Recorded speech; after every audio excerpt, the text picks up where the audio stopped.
सुनिए 4 मिसरे सेठ अकबर अशरफी साहब के हवाले से मुलाहिजा फरमाएं। खामोशियों का जब एहसास होने लगता है,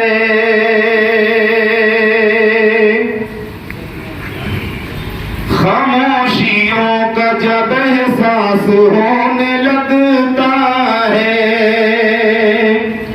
अजीब शोर मेरे पास होने लगता है।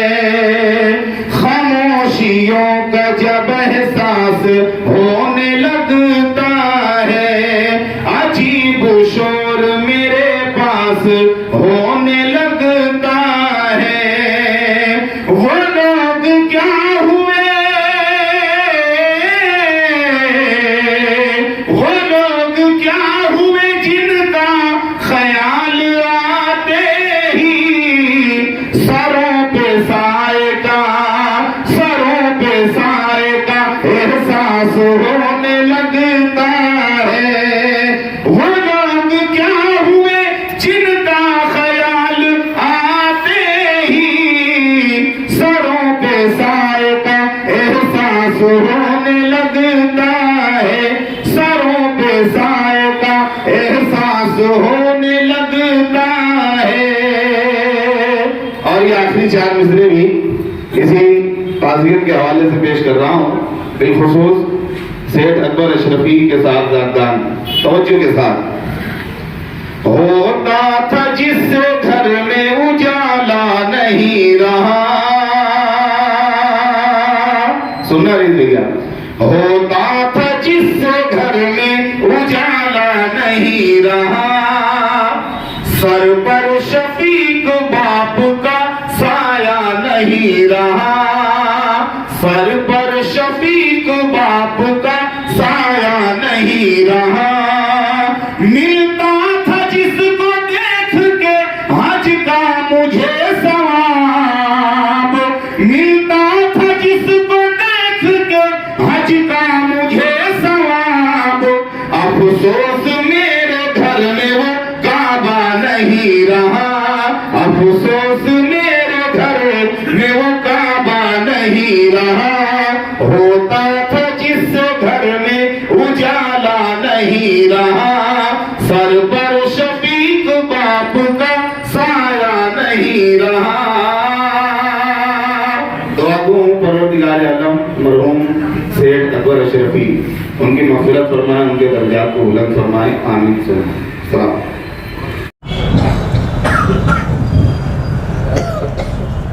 और इंडिया सुन्नी मंसूर इस्लाम के ज़ेर एहतमाम आज ये ताज़ियती नशिस्त रखी गई। यकीनन मेरे वालिद से मेरा उतना दोस्ताना ताल्लुक़ नहीं रहा जितना ताल्लुक़ सेठ अकबर अशरफी से हो गया था।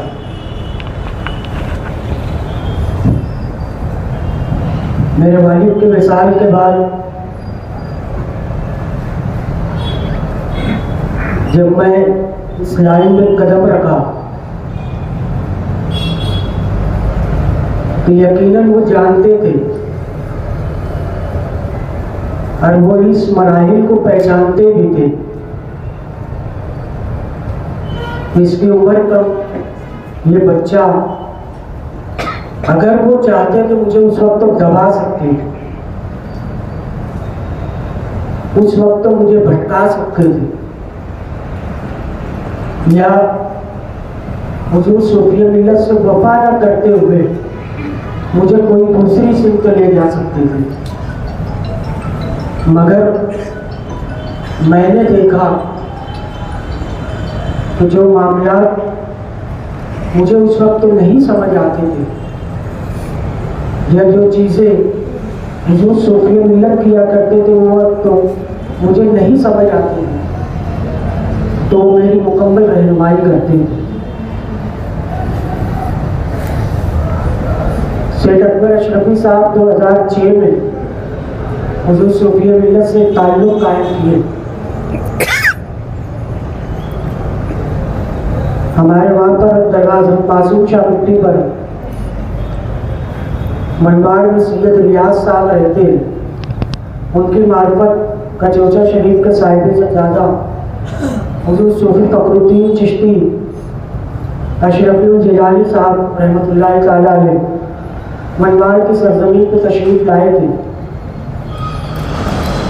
हुजूर सूफी मिल्लत में दावत देकर इस शहर में आपका नसीहती बयान रखवाया। उसके बाद अकबर सेठ अशरफी हो गए।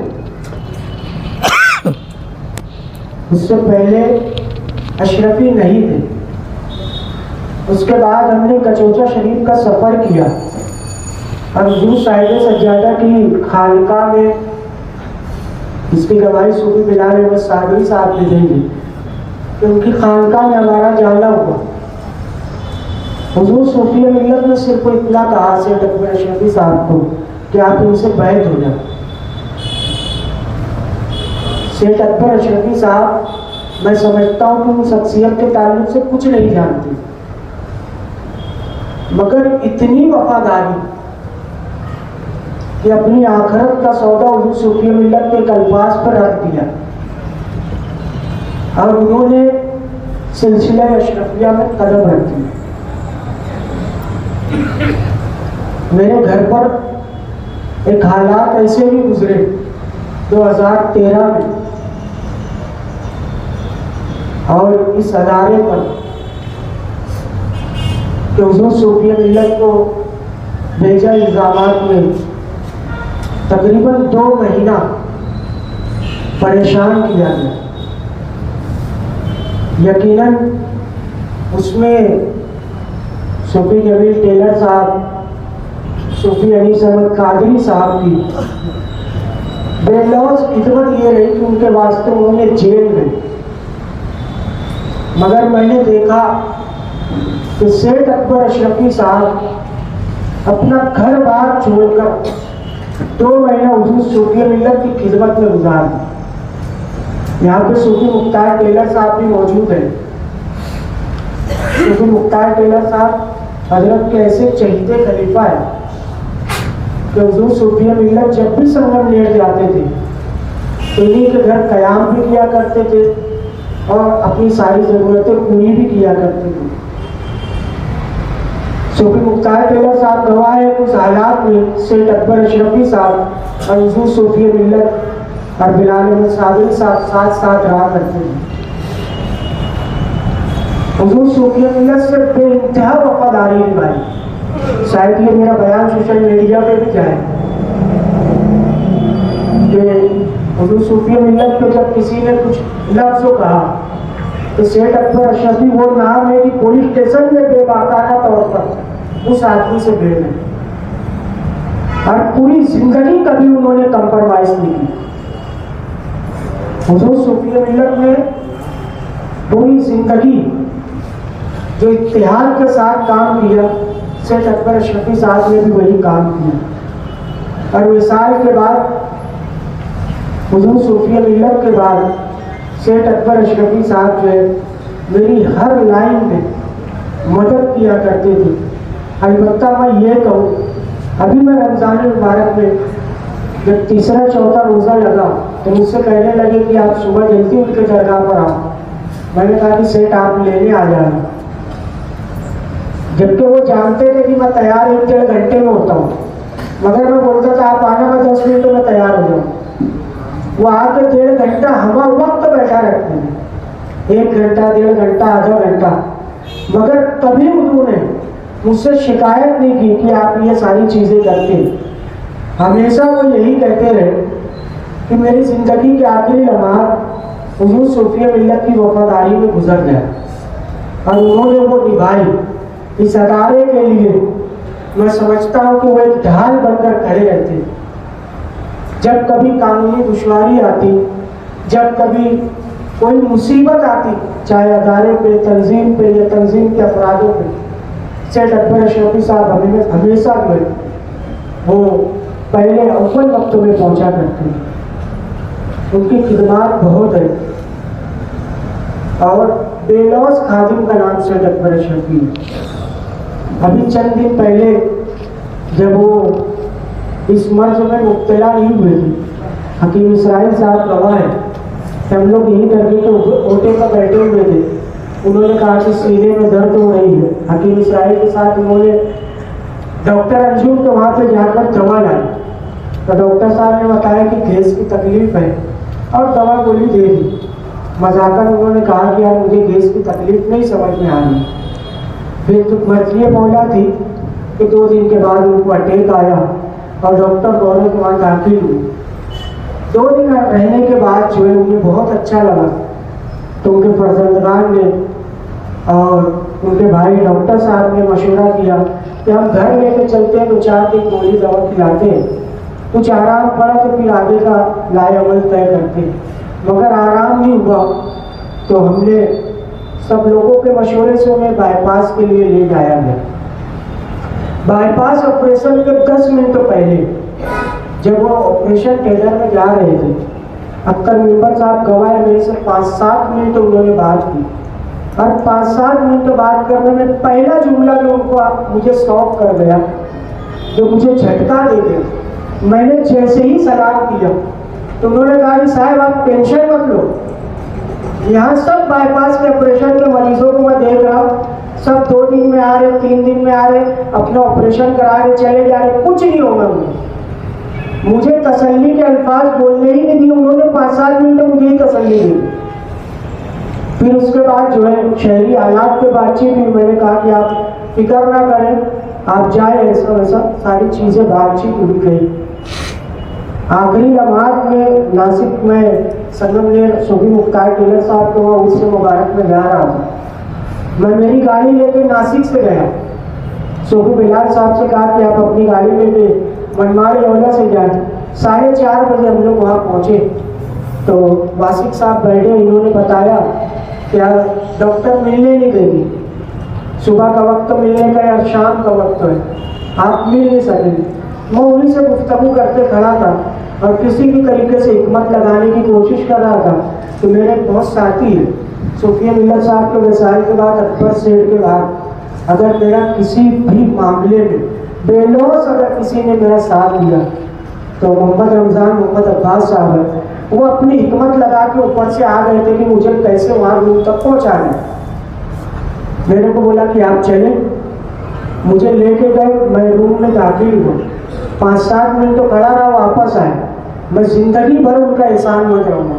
5-7 मिनट में खड़ा रहा, वापस आया तो रमज़ान भाई ने कहा कि आप बात किए गए? बोले नहीं। बोले आप वापस जाओ और बात कर दिया। तो मैं वापस गया, डॉक्टर से बात किया, सेठ अकबर अशरफी साहब से 3 मिनट बात किया। मैंने कहा कि सेठ खैरियत से हो? तो आधी आँखें खोली। फिर मैंने कहा सेठ खैरियत से हो? तो पूरी आँखें खोल के मुस्कुराए। मैंने कहा कि यार बाहर सब बोल रहे कि आप हाथ तो सब उठाने लगे हो, तो जरा सीधा हाथ उठाओ।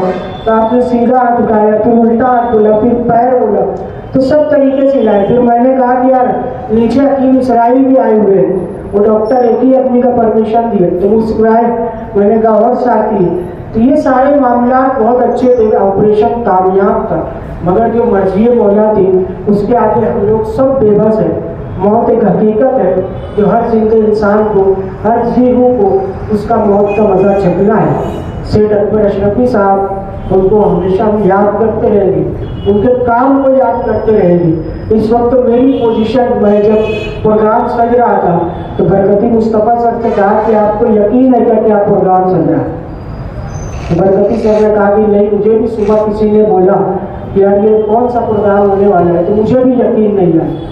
और यकीन यानी मैं इस वक्त खड़ा हूँ, इस वक्त भी मुझे यकीन नहीं है कि मैं सेठ अकबर अशरफी की ताज़ियत में कलमात दे रहा हूँ। ऐसी शख्सियत के मालिक और आप तमाम हजरात का, जो शहर के लोग, मुअज़्ज़ज़ शख्सियात, आप तमाम हजरात हमारी अपनी दावत पे खराज अक़ीदत पेश करने के लिए, अपने इज़हार ख्याल पेश करने के लिए यहाँ तशरीफ़ लाए, आप तमाम हजरात का शुक्रिया अदा करता हूँ। साथ ही साथ ऑल इंडिया सुन्नी जमात इस्लाम दरगाह हज़रत मासूम शाह कुटी ट्रस्ट, बिना नाबिनाओं का मदरसा दारुल सुन्नत फैज़ुल कुरान ट्रस्ट की जानिब से सेठ अकबर अशरफी और खानवादा को मैं ये मुकम्मल तौर पर यकीन दिलाता हूँ कि जब भी आप सेठ की कमी महसूस करें या सेठ जो काम किया करते थे उस काम के ताल्लुक से हमें हर वक्त याद करें। इंशाअल्लाह आपकी खिदमत में हम सेठ की तरह खड़े रहेंगे और आप तमाम हज़रात का और इंडिया सुन्नी इस्लाम की जानिब से शुक्रिया अदा करता हूँ। अस्सलाम वालेकुम रहमतुल्लाह। हस्बुनल्लाह व निअमल वकील व निअमल मौला निअमल नसीर। आज की इस ताज़ियत की लिस्ट में जितने भी लोगों ने मेरे वालिद मोहतरम अकबर सेठ अशरफी की खूबियाँ और अच्छाइयाँ बयान की, ऐसे में तमाम लोगों का तहे दिल से शुक्रिया अदा करता हूँ अपनी जानिब से, अपने परिवार की जानिब से। और इंशाअल्लाह मैं उनके नक्श कदम पे अपने कामों को करते हुए कौम और मिल्लत की खिदमत करने की पूरी कोशिश करूँगा। अल्लाह हाफ़िज़। बिस्मिल्लाहिर्रहमानिर्रहीम। ज़िंदगी में अगर सबसे बड़ी कोई हकीकत है, तल्ख़ हकीकत है, तो वो है मौत। ज़िंदगी में सबसे बरहक चीज़ जो है आज मौत है। कुछ ज़िंदगियाँ ऐसी होती है जिनका मकसद होता है इंसानी खिदमत। इनमें से थे हमारे अकबर अशरफी सेठ साहब। बहुत मौक़ों पर हमारा उनका साबिता हुआ। मौसूफ की जो खुसूसियात थी मुझसे पेशरो मुकर्रिरीन ने बयान की कि किस तरीके से वो हर मैदान में जो है अपनी खिदमत को अंजाम देते। आज जब अचानक से उनका इंतकाल हुआ और वो आज हमारे बीच में नहीं रहे और हम उनकी जो खिदमत को याद करते हैं तो यकीनन ये महसूस होता है कि ये खिला पूर्ण नहीं हो सकता। आज उस शख्सियत का नेमल बदल हमारे दरमियान हमें नज़र नहीं आ रहा। ऐसा ही अचानक सानिहा हज़रत मौलाना सूफी गुलाम रसूल साहब के इंतकाल के बाद शहर को दरपेश आया था। एकदम से ऐसा महसूस होता था कि अब समाजी, मिली और दीगर शोबे में जो मर्दाना और मुजाहिदाना क़यादत की ज़रूरत है, अब इस खिला को या इस जगह को अब कौन हासिल करेगा, कौन आगे बढ़कर इस तरीके की जिम्मेदारी निभाएगा। मरहूम मौसूफ में सूफी गुलाम रसूल साहब की चंद खुसूसियात उनके साथ रहते रहते एकदम से शहर पर आया हूँ, जिस बेबाकाना तौर पर हसास मौजू पर भी अलहाज अकबर अशरफी सेठ साहब नुमाइंदगी करते थे। यकीनन वो जो है हम लोगों के लिए काबिल फ़ख्र था। मौत बरहक है। हमारे फिरोज़ आज़मी साहब ने जो आयत पढ़ी थी कि कुल्लु नफ्सिन ज़ाइक़तुल मौत, हर नफ्स को जो है मौत का मज़ा चखना है। जो इस ज़िंदगी में जो इस जहान में आया है उसे जाना है।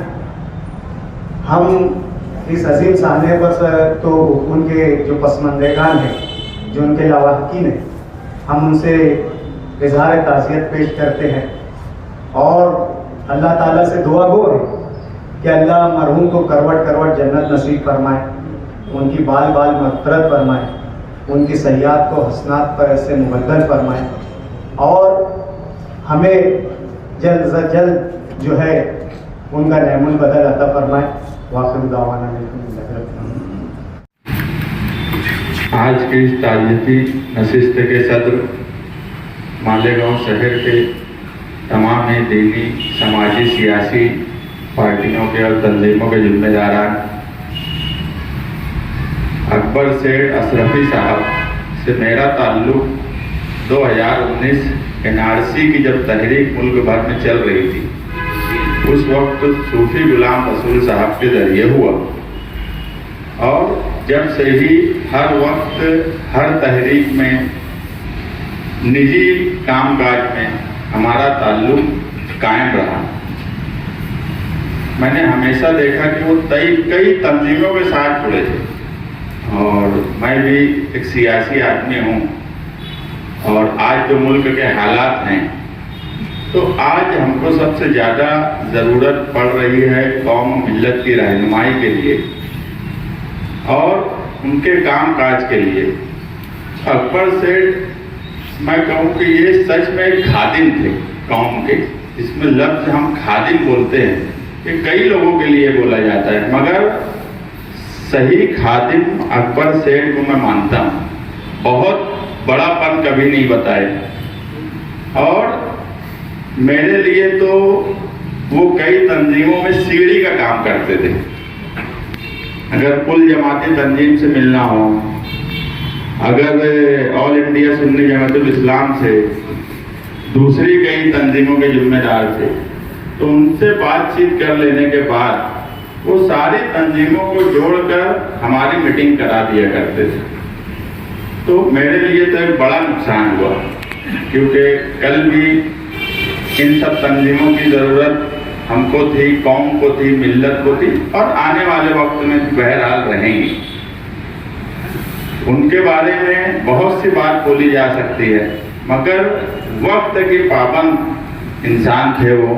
अगर कोई वक्त उनको दे दिया जाए या किसी वक्त को तय कर दिया जाए, तो मुझे लगता है कि वो उससे पहले, कुछ मिनट पहले, कुछ वक्त पहले ही वो उस प्रोग्राम में आ जाया करते थे। ये उनकी खास बात थी। और अकेले भी रहे तो ऐसा है कि जो बड़े अभी हमारे ऐसा हाल है कि क्या है क्या नहीं ये नहीं पता, मगर कोई बोलेगा कि यार वहाँ पे प्राण में जाना है, तो हम भी फोन पे पूछ लेते हैं कि भैया कुछ लोग आए कि नहीं आए, तो मैं आऊँ, भले कोई काम ना हो। ये सच्चाई है, मगर उनके अंदर ये बात नहीं। वो अकेले ही पहुँच जाते थे, लोगों को फोन करके बुला लेते थे कि आ जाओ। मतलब ऐसा आदमी ही सही में कौम का खादिम हुआ करता था, शहर के खादिम थे। और सिर्फ दीनी तंजीमों की बात नहीं है, वो सेकुलर आदमी थे। हम ऐसा हो गया कि कोई दीनी तंजीम का आदमी है तो हम उसे सिर्फ मजहबी ही समझते हैं, सही में वो एक सेकुलर आदमी थे। पुलिस डिपार्टमेंट से अच्छे मरासिम थे। तहरीक, कोई तहरीक या आंदोलन चलाना किसी भी तंजीम से, यहाँ कुल जमाती तंजीम के भी जिम्मेदारान हैं और भी कई तंजीमों के जिम्मेदारान हैं जो अपने अपने प्लेटफॉर्म से भी तहरीकें चलाते हैं। वक्त आता है तो शहर की रहनुमाई करते हैं, मिल्लत के लिए दर्द रखते हैं। तो सबको पता है कि कोई तहरीक चलाना, कोई तहरीक पर काम करना, उसके लिए और तहरीक पुरअमन चलाना, तहरीक वही कामयाब है जो पुरअमन हो। तो पुलिस डिपार्टमेंट से, सरकारी अमले से भी उनके अच्छे मरासिम थे। मुझे याद है 2019 का NRC का जुलूस ख्वातीन का, जो दस्तूर बचाओ कमेटी की तरफ से निकाला गया था, जिसमें शहर की लगभग तमाम ही दीनी समाजी तंजीमें जुड़ी थी और अहम रोल उसमें सूफी गुलाम रसूल साहब का था। तो उस वक्त इतनी बड़ी तहरीक ख्वातीन की मालेगांव में, मेरे ख्याल से तारीख की सबसे बड़ी तहरीक थी वो, जो NRC के ख्वातीन का जुलूस निकला था। तो जब हम लोग बैठा करते थे, सूफी साहब, हनीफ साबिर साहब और भी कई दीगर सियासी पार्टी के जिम्मेदार, तो सूफी साहब बोलते थे कि पुलिस डिपार्टमेंट परमिशन में बड़ा आनाकानी कर रही है, तो परमिशन देना नहीं देना, तो सूफी साहब बोलते थे अकबर सेठ जाएंगे, बराबर राजी कर लेंगे। तो ये हुनर सबके पास नहीं होता। कई हुनर थे उनके पास, लोगों को जोड़ने की बात थी, दिल लोगों से मिल जाए ऐसे मरासिम रखते थे। कोई काम ना भी रहे, अभी जो SIT का मामला है, इसमें हम लोग माइनॉरिटी डिफेंस कमेटी के थ्रू जो काम काज कर रहे हैं, तो उन्होंने खुद से मुझसे कई मरतबा पूछा कि क्या चल रहा है, क्या हो रहा है। मतलब फिक्र रहती थी किसी भी इशू पे, भले उनको ना बोला जाता हो, अगर उनको नहीं भी बुलाया गया तो उनको फिक्र थी कि यार क्या चल रहा है, कोर्ट में क्या हो रहा है, कानूनी समझ भी बेहतर थी। तो ऐसे आदमी का जाना हमारे लिए बड़े दुख की बात है।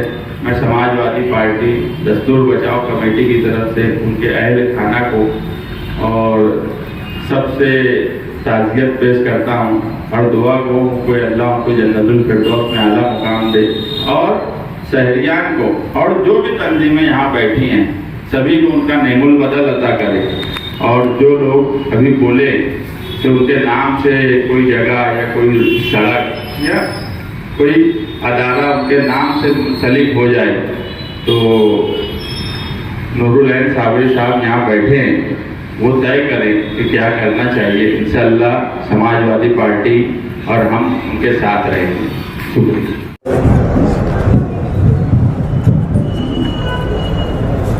अशरफी सेठ साहब जो इंतकाल कर गए, हम हाकर्स लोग बहुत करीब थे उनके और बहुत गम का मुजाहरा है कि उन्होंने हमारा साथ छोड़ दिया। बहरहाल इंतकाल करके सबको जाना है आगे पीछे, मगर अच्छे इंसान का जाने का गम तो पूरी ज़िंदगी रहता है। ज़्यादा वक्त ना लेते हुए मैं उनके अहले खाना के लोगों को ये बोलना चाहूँगा कि गम बहरहाल ठीक है, आपके वालिद का इंतकाल हुआ है, बहरहाल सबको आगे पीछे जाना है, हम आपके गम में बरोबर के शरीक हैं। अस्सलाम वालेकुम। हयात आए कज़ा ले चली चले, अपनी खुशी से आए न अपनी खुशी चले, आए असाद गए वादे कज़ा लेकर, बूंद अब उनको चरागे रुके बहबा लेकर। दोस्तों, गुज़िश्ता 2 रोज़ कबल जब ये रूप अक्सर खबर शहर में आई कि अकबर से रसूलुल्लाह का विशाल हो गया, तो कुछ मकबूल शहर जब शहर में जब विशाल कर जाते हैं तो सोमवारी का माहौल रहता है। सोशल मीडिया पर देखो, अखबार पर भी देखो, या जहाँ पे जहाँ की चर्चे होते थे, तो एक ऐसा शख्स हो जो हमारे गांव में सोमवारी फैलाते, तो यकीनन वो मकबूलियत का बाइस रहा होगा। ये सभी लोग जानते हैं कि कुल जमाती तंजीम के जरिए वो मुख्तलिफ मिली दीनी समाजी खिदमत अंजाम दिया करते थे। गैर मसलकी तौर पर तमाम मसलक के लिए वो हमेशा लगे रहा करते थे। बम ब्लास्टों के वक्त में महरूसीन के लिए, मजरूसीन के लिए उन्होंने जो कोशिश की है वो जग जाहिर है। जिस तरह हजरत निजामुद्दीन और अमीर खुसरो के दर्जात थे, उसी तरह सूफी साहब के और अकबर सेठ के भी हमने देखा कि उनके खाना बताना रहे थे। कभी कभी तो हमने ये देखा कि सूफी साहब से ज़्यादा वो मेहनत करते, कि कभी वो चले जाते थे उसके बाद के अकबर सेठ लगा रहा करते कि पंचायती निज़ाम को सूफी साहब के जरिए उन्होंने लफ्ज़ जिसको सल्ताना मालिगांव में कहा जाता है, तो मामला फैली उन्होंने जो सूफी साहब से सीखी थी, तो छोटी छोटी पंचायतें भी वो अक्सर सुलझा लिया करते थे।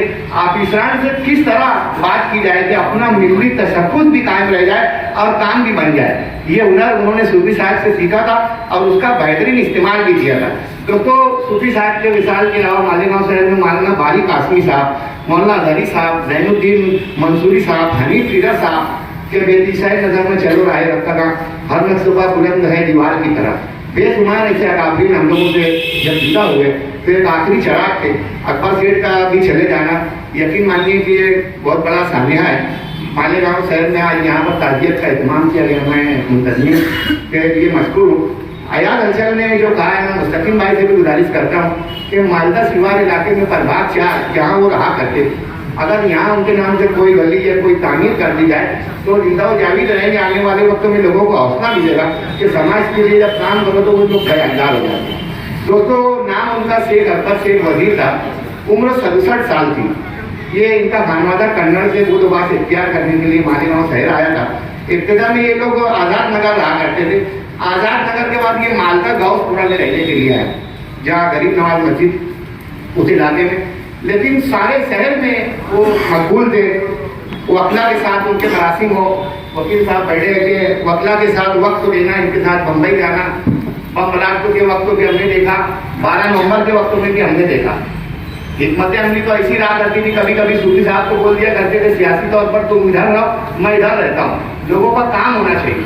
तो जो मामला फहमी हमने अकबर सेठ में देखी, और हम साथियों के साथ भी उनके मरासिम बहुत अच्छे रहे कि कहीं किसी से जब कोई बात आ जाती थी तो सूफी साहब के बाद वही रहा करते थे कि मामला फहमी का जवाब दिया करते थे। साथियों से बहुत ज़्यादा लोग खुश नहीं रहते। एहतसाम भाई बैठे, एहसान भाई बैठे हैं। बहरहाल मैं आज इस मौके पर शहर के तमाम साथियों की जानिब से, इलेक्ट्रॉनिक मीडिया, प्रिंट मीडिया की जानिब से दुआ करूँ कि अल्लाह उन्होंने जो अच्छे काम किए उसके बदले में वो उनकी सयाहत को दरगुजर फरमाए, उनकी असनाद को सर में तबीयत अता फरमाए, उनकी बाल बाल मग़फ़िरत फरमाए, उनकी कब्र को नूर से भर दे। बवसीला सरचश्मा जूद सका शाफ़े रोज़े जज़ा हज़रत मोहम्मद मुस्तफ़ा सल्लल्लाहु अलैहि वसल्लम। और उनको नासिक के पुखाड़ हॉस्पिटल में एडमिट किया गया था। तो अकबर चाचा का ऐसा कोई दिन नहीं जाता था कि सुबह से लेकर रात तक वो मुझको 5 से 6 मरतबा फ़ोन करते थे और मेरे वालिद साहब की तबीयत के बारे में पूछताछ करते थे। मालेगांव शहर में चाहे वो कुल जमाती तंजीम के फाल रुकने भी थे और कौम मिल्लत के लिए काफ़ी दर्द उनके पास था। अभी जब वक्फ बोर्ड का मामला आया तो उस वक्त भी कम से कम 15 से 20 मरतबा वो सिर्फ मुझसे मुलाकात करने आए। हमारे जो सीनियर एडवोकेट अजीम खान साहब से मुलाकात करने आए और कोई भी अगर कोई प्रोग्राम रहता था तो चाहे वक्फ बोर्ड के ताल्लुक से हो या 12 नवंबर का जो हादसा पेश आया था, ट्रिपल तलाक का जो मामला था, तो वो उनके अंदर ऐसा था कि वो जब तक के किसी से मुलाकात ना करे, वकील से या बातचीत ना करे, तो वो फ़ोन करते रहते थे।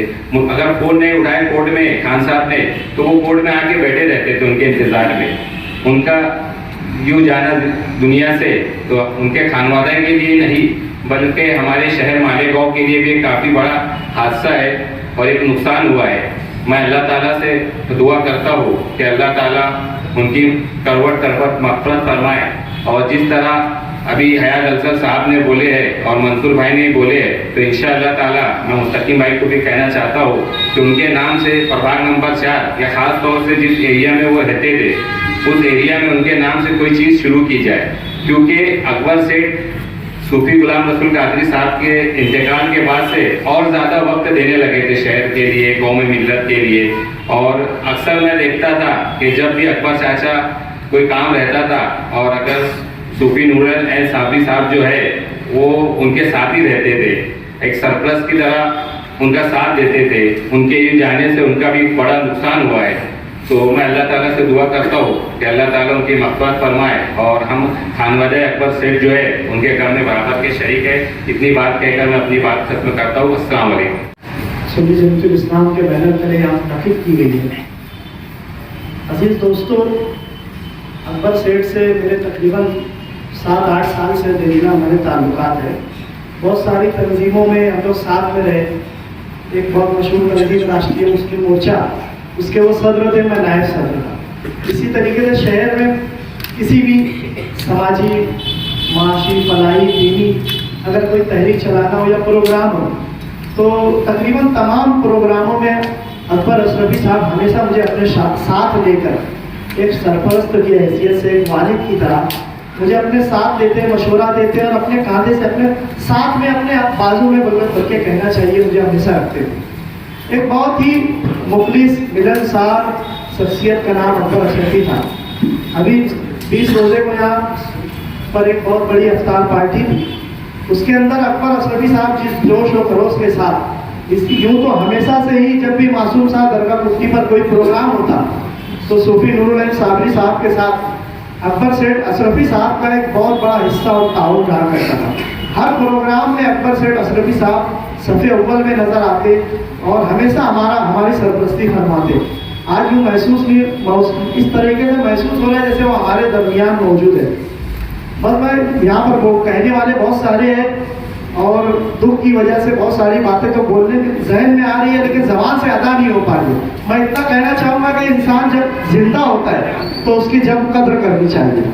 जब इंसान गलतियाँ हर एक में होती है, सिर्फ वो अम्बिया जो है मासूमीन हुआ करते हैं, हम तो उनके उम्मती है, गलतियाँ हमें भी हुआ करती है और आप में भी होंगे यकीनन। मगर इंसान अगर कोई अच्छा काम करे तो उसकी हयाती में उसकी सराहना और उसकी पजीराई करनी चाहिए। मरने के बाद तो हमारी शरीयत ने भी कहा है कि उन्हें अच्छे आमाल के जरिए याद करो, उनके अच्छे कामों से उन्हें याद करो। मगर जिंदगी में अगर इस तरीके से उनकी पजीराई और सराहना की जाए तो यकीनन हमारे माशरे में जो बहुत सारी जो मनफी पहलू हमारे दरमियान में नफरत फैल रही है वो यकीनन मोहब्बत में बदल सकती है। तो जो जिंदा है उनकी कद्र होनी चाहिए। अकबर अशरफी साहब हमारे दरमियान मौजूद नहीं है, यकीनन उन्होंने दरगाहों के ताल्लुक से दीनी, समाजी भलाई और हर फील्ड में बेहद खुलूस के साथ कुर्बानी देकर काम किया है। यकीनन अल्लाह पाक उनके इन कामों को कबूल फरमाएगा। हमारी भी दुआ है। इस मौके पर यहाँ उनके अहले खाना, उनके फर्जंद, उनके बिरादर मौजूद है।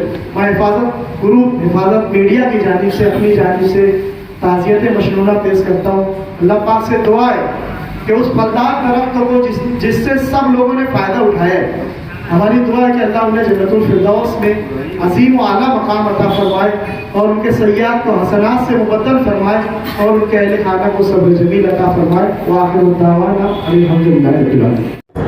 कई लोगों से मिले, उद्धव बालाघाट ठाकरे से मिलने की कोशिश की, मुलाकात नहीं हुई।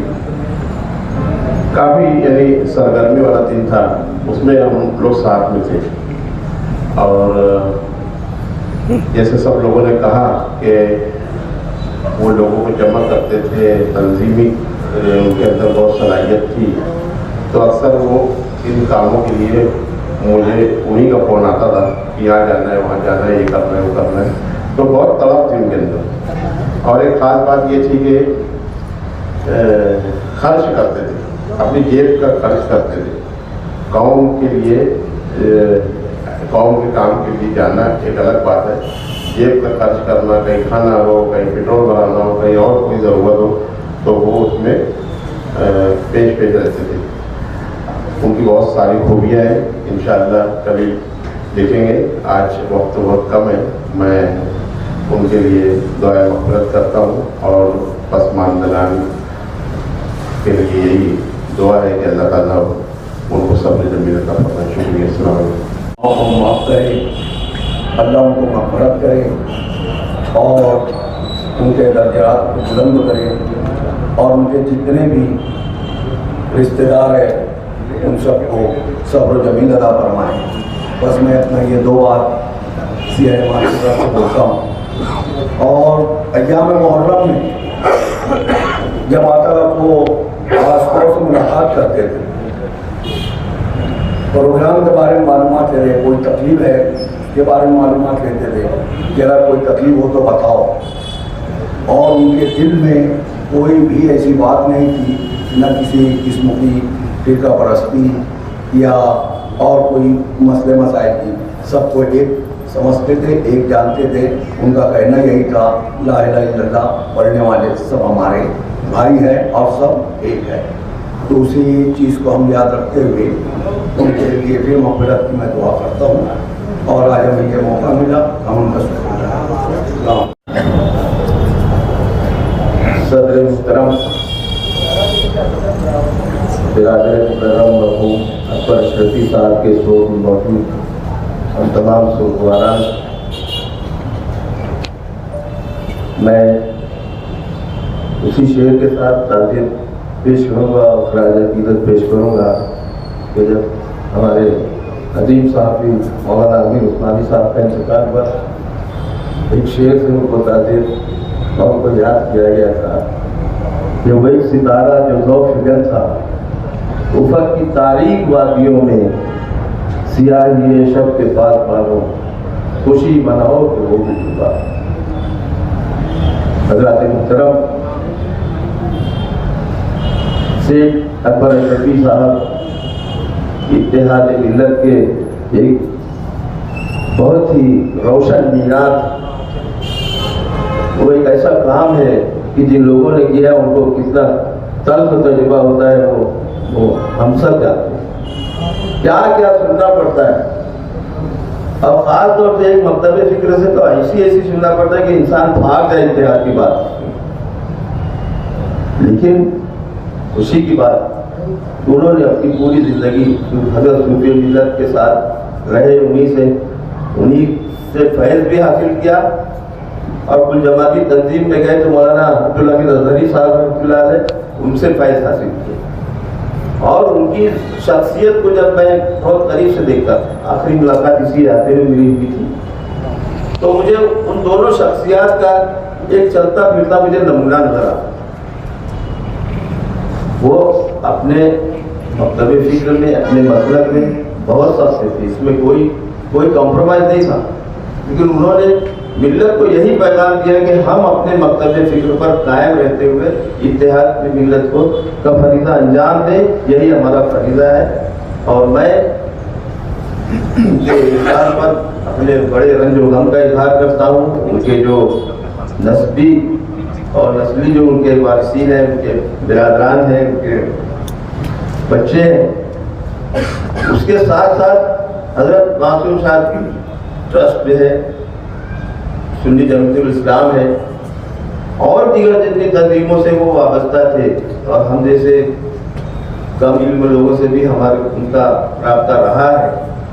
हम सब जो है ताकत की मुस्तैद ऐसी शख्सियात का जाना, आज इतिहाद का काम करना कैसा है पता है? जैसे करावे में मेडल हम लोग बोलते हैं, एक डालो तो दूसरा बनता है, लेकिन ऐसे में अगर एक हीरा अगर हमारे साथ चला जाए, एक सरपेल चला जाए, एक जो कायदाना सलाहियत रखता था लेकिन खादिम बन के हमारे सामने दिखता था, अल्लाह ताला उनकी बाल बाल मफ़रत कर, बहुत बड़ा नुकसान हुआ है। अगर उसको हम इत्तेहाद मिल्लत के पैगाम में और उस दाविये से देखेंगे तो उस नुकसान की तलाफी जो है अल्लाह पाक ही कर सकता है। वैसे तो कोई लासानी नहीं है, अल्लाह पाक ने इसकी ज़ात के अलावा, तो अल्लाह पाक ज़रूर उनका नेमत बदला भी हम अता फरमाएंगे। और मैं अपनी जानिब से तमाम साथियों की तरफ से मंसूर ने और भी साथियों ने तारीफ कर दी है, फिर भी एक साथी और एक तालिब इल्म की हैसियत से मैं भी अपने जज्बात का इज़हार करते हुए इज़हार शुक्रगुज़ारी करता हूँ और इज़हार ताज़ियत करता हूँ कि अल्लाह पाक उनकी बार बार मग़फ़िरत फरमाए, उनके सयाहत को जो है वो आसमान से मुबद्दल फरमाए, उनके तमाम पसमानदगान को और सब्र जमील की तौफ़ीक़ अता फरमाए। और मैं शुक्रगुज़ार हूँ तजमीज़ करके मुझे भूलने का मौका दिया गया। साथ वो छोड़कर चले गए। अल्लाह से हम यही दुआ करेंगे कि अल्लाह उनका नेमुल बदल हमें अता फरमाए और उनके मुताल्लिकीन को सब्र जमील अता फरमाए, सब्र जमील पर अजर अज़ीम अता फरमाए। अस्सलामु अलैकुम रहमतुल्लाहि व बरकातहू। कि सारे काम मेमोरेंडम तैयार करना, कोई ड्राफ्ट तैयार करना, किसी वकील से मुलाकात करना, पुलिस से वक्त लेना, ये तमाम काम यही लोग करते थे। तो और एक अजीब जज्बा उनके अंदर था कि आप देखिए कि हर तरह के दीनी, सियासी, समाजी और इस तरह से जो मुख्तलिफ जो इदारे और तंजीमें हैं उनके वाबस्तगी थी, उनके अंदर काम का एक बहुत बड़ा जज्बा था और कौम मिल्लत के तहत बड़े एक तरफ उनके अंदर थे, एक फिक्र थी।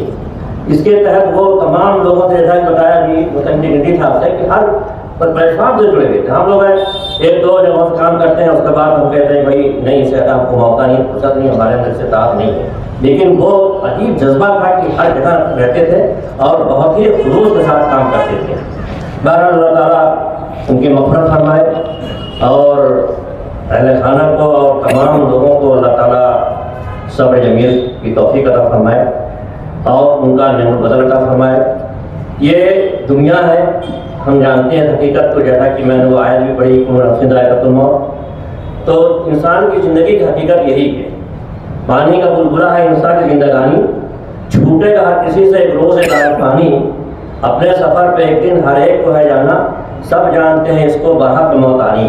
तो ये तो है, ये हकीकत है। इस हकीकत को सामने रखते हुए बहरहाल आज जिस तरह के हालात हैं और ये हालात न भी होते, अल्लाह ताला ने कुरान कहा कि कुंतुम खैर उम्मतिन उखरिजत लिन्नास, कि तुम वो बेहतरीन ग्रोह, ये तमाम उम्मत मुसलमान से बात कही गई, तुम वो बेहतरीन ग्रोह हो जो लोगों के लिए बर्पा की गए। तो ये जो शख्सियात थी ये लोगों के लिए काम करती थी और इस आयत के मिस्दाक बहुत सारे लोगों का मौत होती है, ये सिलसिला जारी रहता है, लेकिन कुछ लोग ऐसे होते हैं कि उनके असरात बहुत देरपा और बहुत दूर तक होते हैं। तो ये अकबर सैयद सूफी उसी तरह की शख्सियात थी और सूफी साहब से वाकई बहुत कुछ उन्होंने सीखा। उसको सूफी साहब के इंतकाल के बाद हम लोगों ने वाकई बहुत बड़ा खला महसूस किया था, लेकिन उसको उन्होंने उनकी रफ़ाकत से जो कुछ भी सीखा उससे बढ़ करके काम किया और उसको उस कमी को कभी महसूस नहीं होने दिया। अल्लाह ताला हम दुआ को हैं कि अल्लाह ताला बहरहाल ये सिलसिला चलता रहेगा, ज़माना आगे बढ़ता रहेगा, लोग आते रहेंगे, अल्लाह ताला जिससे काम लेना होगा लेगा। लेकिन मैंने जो आयत पढ़ी आखिर में कुंतुम खैर उम्मतिन उखरिजत लिन्नास, कि हमें इस आयत पर आज की ताज़ियत के मौके पर हमारे जो अकाबरीन थे कुल तंजीम में खुसूसन चाहे मौलाना अब्दुल हमीद अदीरी साहब हो, सूफी गुलाम मसूद कादरी साहब हो, एडवोकेट अब्दुल रहमान साहब हो, मौलाना फजल रहमान मोहम्मदी साहब हैं, सारे बहुत सारे लोग हैं। तो इस तरह से इस नसीब से हम लोग भी ऐसे हैं कि कौम मिल्लत का दर्द और उनके मसाइल को हल करने की सही कोशिश और की तरफ ये हर किसी के अंदर होना चाहिए, इसकी ज़रूरत है। और जब इस तरह की इसकी ज़रूरत होगी, मैं एक बात और आखिर बात कर लूँ कि ये जो अकबर सेठ थे, बाल मतलब ऐसा भी होता था, उनके अंदर इतना जज्बा का काम था यदि कुल जमाती तंजीम बनी तो उसमें एक दो चीज़ें थी कि कुछ ऐसी चीज़ें थी कि जिस तरह के मसाइल अगर हैं उस पर कोई तंजीम या शहर कोई आवाज़ नहीं उठ रही है तो उस चीज़ को टेकअप करेगी कुल जमाती तंजीम। या कोई ऐसा मुद्दा है जिस पर मुख्तलिफ तंजीमें काम तो कर रही हैं लेकिन वो मुंतशिर है, उनकी कोशिशें मुंतशिर है, तो उसको मुंतहिद करके एक प्लेटफार्म के जरिए से पूरा करना ये उसका था। और मगर बात की जाती थी कि जब कोई मसला होता था अकबर से, कोई छोटा मसला हो, बड़ा मसला हो, हमारे गाँव का हो या मुल्क के कहीं का भी हो, तो वो फौरन निगाह होती तो कहते थे कि इस पर अपने काम करना है। तो हमको बात पर रोकना पड़ता था कि देखो पड़ते इस तरह हर मसले को लेकर हम लोग नहीं कर सकते हैं, लेकिन इससे ये कि उनके अंदर कितनी तड़प थी, कितना लगन था, ये चीज़ जाहिर होती है उससे। अल्लाह ताला उनको मफ़रत फरमाए, इंसान की कितनी खूबियाँ हो, इंसान हमारा इंसान है, उनकी बशरियत के लिहाज से कुछ भी अगर कमी बताई हुई हो तो अल्लाह ताला से हम दुआ हो, अल्लाह ताला उसको माफ़ फरमाए, उनके गुनाहों से और खताओं से दरगुजर फरमाए और मुतालिकीन को सब्र जमील अता फरमाए और उनका नेमत बदल अता फरमाए। वाखिर दावा हमको वलीमे की दावत है कुल जमाती को और लिखा है कि 7 मेंबर आना, तो आप ही के ऊपर के 7 मेंबर आना तय कर लो। तो मैंने कहा कि ठीक है सूफी साहब, मैं अकबर सेठ में ऐसा करता हूँ कि 7 लोग का नाम तय कर देता लेकिन आपका नाम नहीं रखूँगा। तो उन्होंने बहुत हंसते हुए कहा था कि अरे बिल्कुल आप जो बोलेंगे आपकी बात है, सर आंखों पर एक बड़ापन था, लेकिन इस तरह की बातें वो हम जैसे छोटे लोग से कर दिया करते थे। फिर अगर मेमोरेंडम देना है तो जाहिर है कि कुल जमाती तंजीम की मीटिंग में तय होता था कि ठीक है कल उनको इस तरह का मेमोरेंडम देना है और सारी जिम्मेदारी खुद से ले लिया करते थे। ठीक है मैं एजेंडा तैयार कर लूँगा।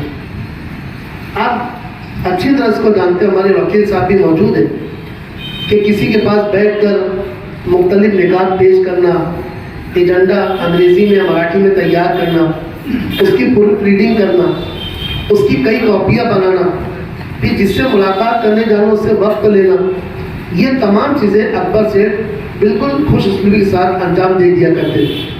मैं कहता हूँ कि जिस तरह से सूफी साहब के साथ उन्होंने इस अदारे की और मुख्तलिफ मसाजिद और मदारिस का उन्होंने क़याम अंजाम दिया था, इंशाअल्लाह ताला ये उनके लिए सवाब जारिया और ईसाली सवाब का ज़रिया बनेगा। मैं इस मौके पर दुआ करता हूँ कि अल्लाह ताला मरहूम की जो हसनात की अल्लाह ताला उसे कबूल फरमाए, उनकी जो खिदमत की उसे अल्लाह कबूल फरमाए, इंसान होने के नाते लफ्ज़ कुछ हो चुके होंगे अल्लाह ताला उसे माफ़ फरमाए और शहर अजीज़ को, इस अदारे को, कुल जमाती तंजीम को आपका बेहतरीन नेमत बदल अता फरमाए। व आखिर दावाना अल्हम्दुलिल्लाहि रब्बिल आलमीन। मुझे बहुत हौसला लिखो, और मैं अल्हम्दुलिल्लाह खुद एम हूँ, लेकिन लिखने के बाद उनको व्हाट्सएप पर भेजता था कि अकबर से ज़रा देखो तो ठीक है, मुझे डाल दे। तो मैं कभी कभी उनको बोलता था कि भाई और थोड़ा सा ले लेते हैं, मशवरा कर लेते हैं। मैं बोला ना कर दे, मेल कर दे। अल्हम्दुलिल्लाह वो जो हौसला देते थे, आखिरी मरतबा कुल जमाती तंजीम की जानिब से बड़ा कब्रस्तान के अंदर जो है रिवायती जो मेमोरेंडम दिया जाता है, मुझको फ़ोन करे कि बोले तो जल्दी फौरन आना है, मतलब पुलिस परमिशन दिए कि नहीं। तो बोले उसकी काय को फिक्र करता, बोले यार बोले जल्दी आ। मैं पहुंचा तो वहाँ बोलने के लिए मुझे पहले खड़ा कर दिए। बहरहाल राष्ट्रीय मुस्लिम मोर्चा में भी कौमी सदर मौलाना अब्दुल हमीद अजहर के गुजर जाने के बाद मालेगांव के अंदर ये भी थोड़ा कमज़ोर होती हुई दिखाई दे रही थी। बहरहाल अकबर सेठ उसके सदर भी थे, अल्हम्दुलिल्लाह सरपरस्त भी थे, और उनका जो निज़ाम, उनका जो सबसे बड़ी खूबी ये थी, सारे डिपार्टमेंट के अंदर अपॉइंटमेंट वो लिया करते थे। तहसीलदार हो, कमिश्नर हो कॉरपोरेशन का, कलेक्टर हो, इन तमाम लोगों से वो अपॉइंटमेंट लिया करते थे। अल्हम्दुलिल्लाह ऐसी शख्सियत का गुजर जाना हमारे लिए आज बहुत रंज का मुकाम है। अल्लाह इनके मग़फ़िरत फरमाए, इनके दर्जात को बुलंद करे और जन्नतुल फिरदौस में अल्लाह मुकाम अता फरमाए। डायरेक्टरों के साथ चलते रहे। मैं एक बार फिर से तमामी लोगों को तसल्ली और तसफ़ी दे रहा हूँ और दुआ कर रहा हूँ कि अल्लाह ताला सेठ अकबर असरफी साहब की मग़फ़िरत फरमाए और यहाँ के तमामी लोगों को सब्र जमील अता फरमाए। जिन लोगों ने इस महफिल का इनेकाद किया सबको जज़ाए खैर अता फरमाए। अस्सलामु अलैकुम व रहमतुल्लाहि व बरकातुहू। रोते ही रह जाएंगे, हमसे मोहब्बत करने वाले रोते ही रह जाएंगे, हम जब किसी दिन सोए तो फिर सोते ही रह जाएंगे। 20 रोजे की इफ्तार के 2 दिन के बाद अकबर सेठ साहब, जिनको अशरफी का खिताब सूफी मिल्लत आली वकार सूफी गुलाम रसूल कादरी साहब किबला जिन्होंने दिया, और ये पहले सेठ फिर अकबर और अशरफी, तो आगे और पीछे के दोनों अलकाब जो थे ये सूफिया मिल्लत की देन थी। बहरहाल हजरत मासूम सा रहमा का मज़ार मुबारक हो या हजरत भिकन साहब का मज़ार मुबारक हो या हजरत कल्लू शाह रहमा कुट्टी का मज़ार मुबारक हो। एक वक्त था कि कारपोरेटर मोहम्मद हनीफ कुरैशी पहलवान के यहाँ बैठ करके अकबर भाई वहां अनाज का कारोबार किया करते थे। किसी मौके पर सूफिया मिल्लत से मुलाकात का हो जाना कि रब दिया हाथ किसने मेरे हाथ में, मैं वली बन गया एक ही रात में। उस दिन के बाद से लगातार हम देखते रहे कि मसाइल आए, ब्लास्ट हुए, फसादात हुए, बहुत सारी घटनाएं घड़ी गई। ऐसे दौर में कौम मिल्लत की सच्ची रहबरी करते हुए, कौम मिल्लत की खिदमत करते हुए, मसाइल के साथ, मसलहत के साथ सूफिया मिल्लत की रहनुमाई लेते हुए मुझे याद है कि गली से दिल्ली तक के सेठ अकबर अशरफी साहब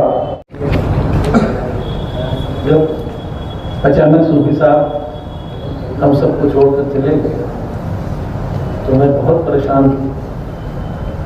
अब तेरी मस्ती गई, अब तुझे कौन संभालेगा। मगर मुझे लगा कि मेरे भाई ने मुझे तना नहीं छोड़ा। जाते जाते मेरी झोली में दूसरा भाई सब मोहब्बत करने वाला अकबर सेठ की शक्ल में डाल के चले। कुछ भी होता था फोन में करता था, अकबर सेठ साहब बोलते थे कि तुम बताओ मैं आता हूँ। हम अपने लिए वक्त नहीं निकाल पाते, अपने माँ बाप के लिए वक्त नहीं निकाल पाते, अपने बच्चों के लिए वक्त नहीं निकाल पाते, हम अपने अहले खाना के लिए, रिश्तेदारों के लिए वक्त नहीं निकाल पाते। अल्लाह ने ऐसी भी शख्सियत अदा की जो हर पहचान दे, पहचान वालों के लिए भी वक्त निकाल देते हैं। और वक्त भी ऐसा इतना मोहब्बत भरा, अकबर से कुछ काम है तो रुको मैं आता हूँ। जरूरत प्यासे कोई कि वो कुएं के पास जाए, यहाँ कुआं ऐसा कुआं जो बोलता है कि मैं आता हूँ, और कोई भी काम हो जाए। और सिर्फ तसल्ली नहीं, सब लोगों ने बताया।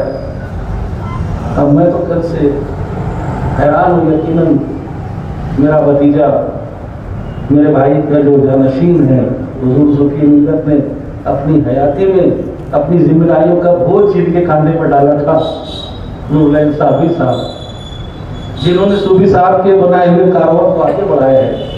हम सब लोग तो अभी इस परेशानी में कि अब हम हमारे कामों का बढ़ावा करने के लिए अल्लाह की नेम बदल अता फरमाए। आप सबसे गुजारिश है कि आप दुआ करें कि इस मिशन को, इस काज को आगे लेकर चलने के लिए अल्लाह हम सब लोगों को, नूरलैन साहबी साहब को भी और हम सब लोगों को हिम्मत और ताकत दे और हमारी सरपरस्ती के लिए कोई नेमल बदल अता फरमाए। इतना ही गुजारिश करूँगा। अल्लाह ताला उनके सैयाद को हसनात में बदल दे, उनके हसनात को शर्त कबूलियत दे, उनको जन्नतुल फिरदौस में आला से आला मकाम दे। अस्सलाम वालेकुम रहमतुल्लाहि व बरकातहू। में जो जा चुका है अब आने वाला नहीं है।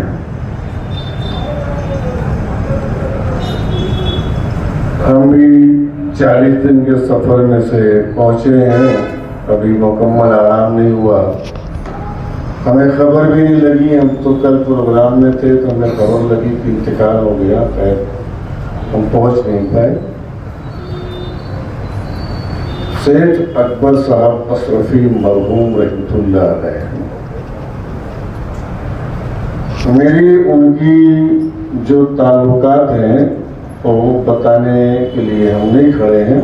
हमारी कभी जमी कभी नहीं जमी, ये हमारा उनका मसला है जाती। हमारा उनका कोई मसला खेती का, बाड़ी का, घर द्वार का, पैसे कौड़ी का नहीं। मसाइल थे, ऐसे कुछ मसाइल आते थे कि हम इनकार करते थे, इजहार करते थे, इकरार करते थे, मैं नहीं बोला तो हाँ करते थे। ये मसाइल कुछ शरई होते थे, कुछ बातें होती थी तो हमारे उनमें मकसूद चलती थी, मगर दिल के साफ इंसान था। एक दिन मैं खानका में बैठा था और जमीर साहब थे, रुलैन साहब सब थे। मैंने कहा कि अकबर साहब, आप थोड़ा से कुछ चेहरे पर आपके बदलाव नजर आता है, ये बताएंगे? बोले क्या? हमने कहा आज मुझे ऐसा महसूस होता है कि आप सूफी बन गए हैं। ये लफ्ज मैंने कहा था क्योंकि आपके चेहरे पर वो कुछ मैं नूरानियत देख रहा हूँ जो कि सूफियों के दिल से जब ला इलाहा इल्लल्लाह निकलता है तो उनके चेहरे पर नूर आ जाता है। वो चेहरे पर नूरानियत देख रहा हूँ, मजलूबियत के दर्जे पर लगता है आप जा रहे हैं। अब आप जो है दुनियावी चीज़ों से परहेज करें। मतलब ये कि जब इंसान उस मुकाम तक पहुंचता है, एक राज की बात बताऊं, सूफी सईद साहब बैठे हैं, बहुत कम वक्त में बताता नहीं राज की बात, महाराज ताजियत का मसला है। जब इंसान के दिल की नूरानियत चेहरे तक पहुंच जाती है तो इंसान अल्लाह के एकदम करीब हो जाता है और उसका बुलावा कभी आ जाता है। इसको ख्याल रखिएगा। और सूफी मिल्ला साहब इसी खानका में बैठे थे, मैं और डॉक्टर जमाल हसरत बैठे आए थे कुछ काम से। सूफी साहब ने कहा कि फला काम करने के कई दिन बाकी है। डॉक्टर जमाल ने कहा 6 दिन बाकी है। हमने जोड़ा तो संडे का दिन आ रहा था, कुछ ऐसे दिन जो कि 1, 2, 3, 4, 5, 6 तो मालूम पड़ा कि संडे, पीर, मंगल, बुध, जुम्मा ऐसा दिन आया तो 6 दिन जैसे पूरा होता है सूफी साहब का इंतकाल हो जाता है। बात ये राज की है, वो बोले 6 दिन, मतलब बता दिए कि 6 दिन ही मैं रहने वाला हूँ, दुनिया के अंदर जाने वाला हूँ। कोई समझे कोई ना समझे। अकबर सेठ को अल्लाह ताला कब्र के अंदर जो है हर तरफ सुकून अता फरमाए। और उन्होंने जो खिदमत अंजाम दिया है मदरसे के लिए सूफी साहब के बाद,